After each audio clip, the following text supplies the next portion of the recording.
Pardon my French, but this episode is pretty bad.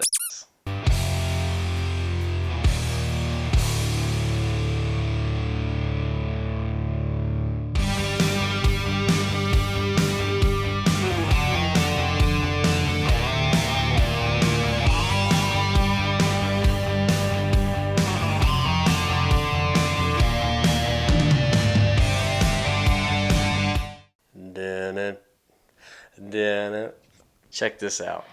Ready? You ready for this? Snakehead shirts. Not quite available yet, but if you guys like these, hit the comments below once again and tell me, and I'm gonna get these available to the public. They're pretty ballin'. I wear mine around the house all the time. I've worn it out in public a couple of times. A few people have been like, what is that? But the coolest part of this design is the skull. What is up, my fellow fishing geeks? Welcome to Geek on the Water. My name is Jacob Nixon. I am your host, and today I'm going to share with you one of my favorite new hobbies, and it is not exactly fishing itself, but it's definitely fishing adjacent, and there's plenty of stuff to geek out on it. I want to show you how I preserve fish skulls. More specifically, the snakehead skull, the Northern Snakehead. Fair warning, this is a fish head skull preservation video, so there will be some graphic video in here. So here are the major steps of this process. Step 1, catch the fish. Step 2, preserve it, whether it's in a freezer or something like that. Step 3, cook it, slow cook it. Step 4, going to pick the meat. Step 5, rinse. 6, scrub. Step 7, you're going to want to start peroxiding, making that bleach white color in the bone. And then step number 8 is to rinse off that off. And then 9 is to build it. And number 10 is to show all your friends, right? You're going to see how to do each step. Hit the comments below if you have any questions about the way I do it here. There's just lots of different ways to do it. And part of the reason I'm making this video is to kind of hear what you all have to say, advice on how I can do this better. I think I have enough here to help you do your first one. One of the best ways to stay on top of what I'm doing outside of this YouTube channel is my Instagram. You're going to also see I have my small snakehead here. This is the first snakehead I ever caught on a fly. I wanted to commemorate that special catch, and that's what got me into making fish skulls, and more specifically the snakehead skulls. This is what it's all about.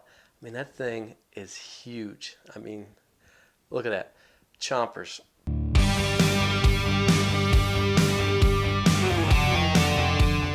First thing you want to do is set that temperature to 300 and then set your timer to about 30 minutes there. You can do longer. I start with 30 minutes and I keep just kind of checking on the fish as I go out. You're going to want to throw it in the oven. When you're doing this, definitely want to try to keep everything kind of in control, centered, and you can open it and close a couple times to check it. Careful though, sometimes when you check it, that fish can attack you, I guess. I don't know, that was a scary moment. It made me jump. Once it's done, pull the snakehead out, make sure it's all done, it looks good. One thing we want to do is get this jaw line and measure that. It's going to take a piece of paper here, one for the top jaw, one for the bottom. I'm going to put the bite marks here. Draw around an outline about where I see the meat, the lips, teeth. And this is about where the bottom jaw will line up later. Flip it over.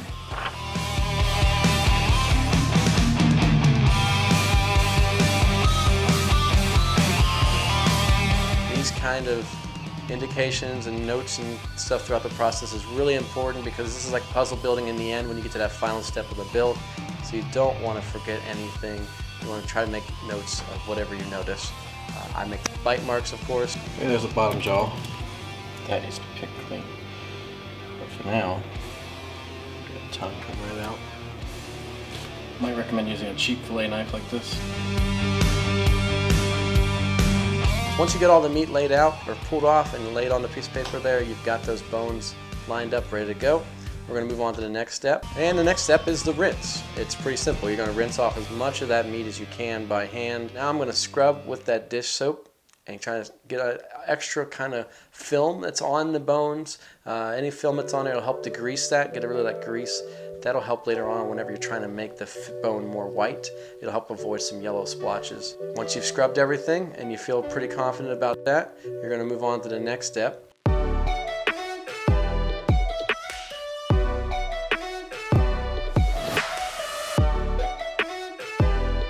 Next step is letting it dry for a few days.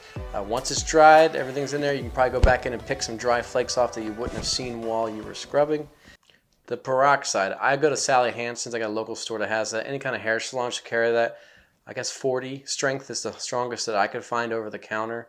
I guess you have to be a professional to get stronger. I've been using the cream, but I saw in a video recently that there is a liquid version that won't foam up as much.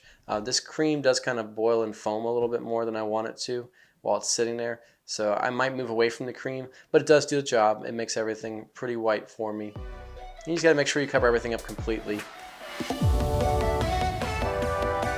You notice the trays on the left, those are disposable, but the ones on the right, that is actually a muffin tray that I bought for $1 at the dollar store. So you don't have to spend a lot of money on gear to do this. Now we're going to go ahead and rinse off all the peroxide. The peroxide here is dangerous. You should wear gloves when working with it. Of course, the day I film a video that you all can yell at me about, I don't wear gloves because I didn't have any around. Just basic latex gloves will be fine. You don't have to get a fancy gloves or anything. So I'm trying to be as careful as I can not to touch it too much, but when you have the gloves, it's really easy to work with this stuff.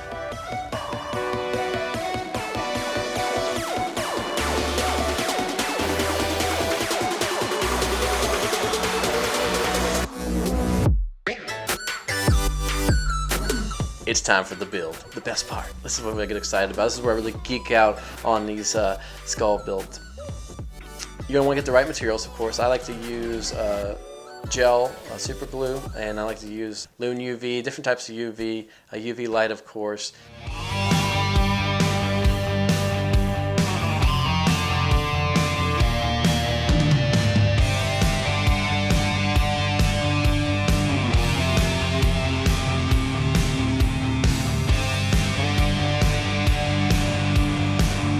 You're gonna use that UV light to cure any kind of UV. First one I built, I just used super glue. This one I'm throwing in UV because I think the UV helps me work a little faster. These little slide-ins are pretty cool. It's a neat little bit of anatomy. They fit perfectly. Just an extension of that lower jaw.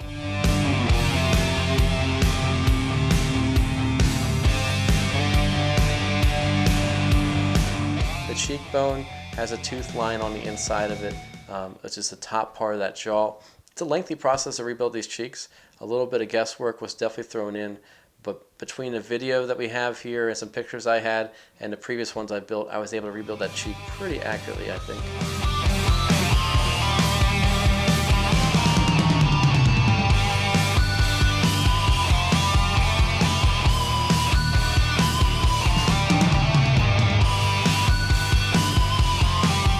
Work on the upper jaw. This is like the top lip, I guess you would call it. There's not very many teeth on this part of the jaw. It's like almost like a sandpaper level of teeth. There's the toothpicks. They're great to keep things in line. I'm just checking to make sure that jawline does line up. If you get that jawline crooked, of course, it's going to look ridiculous when it's done. Shoddy workmanship. This is the hardest part, other than building the cheekbone, is lining up these cheekbones on the inside.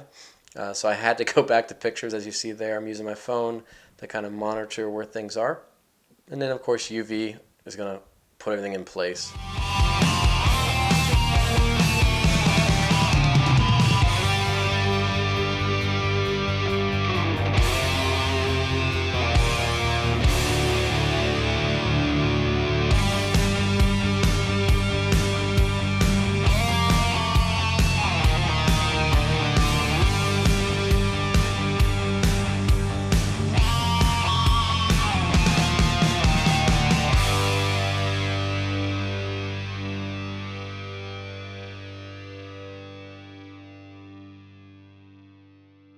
Thanks for watching. Go ahead and hit that subscribe button. It helps me know who's interested. And also go ahead and like this video and maybe share it with some of your friends that like to fish.